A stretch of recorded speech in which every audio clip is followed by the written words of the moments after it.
Hi guys, welcome to my vlog. So we're here in Ketauto.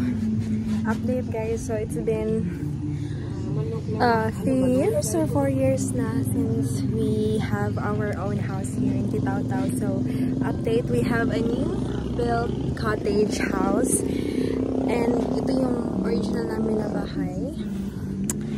And this is the new, so I'm gonna show to you. So ito yung parang terrace namin or balcony. So it's viewing here and color green siya kasi gipintura siya. And ito window namin para hindi masyado exposed sa daylight. And this is the inside. So maliit lang siya. So maabot ko lang yung ceiling and meron kami solar panel and stuff. Yan, and then oh my god, this is the door, bamboo siya. And then I'm gonna tour you on down. Oh. This is the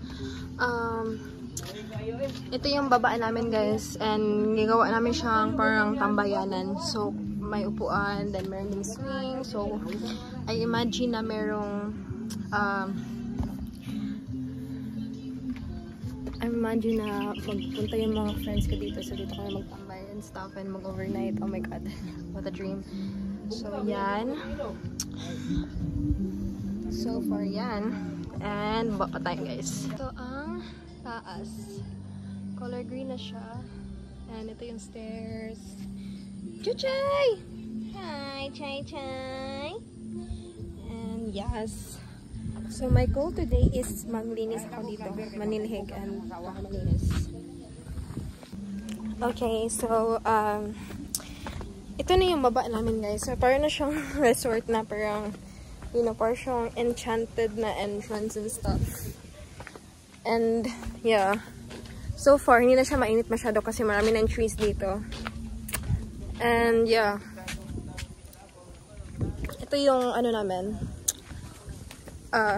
Tawag nito? Para naming pasyo, something.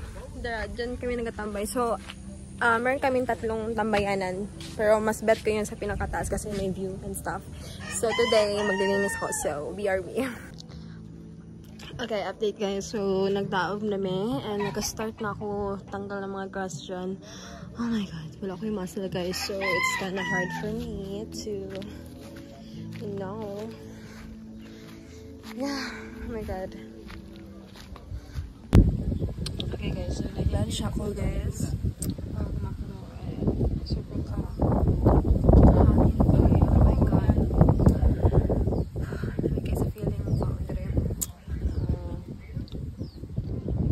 Bago lang ko na human nagpio. Nagkapay pa ko sa nag-relax man ako. So, yeah.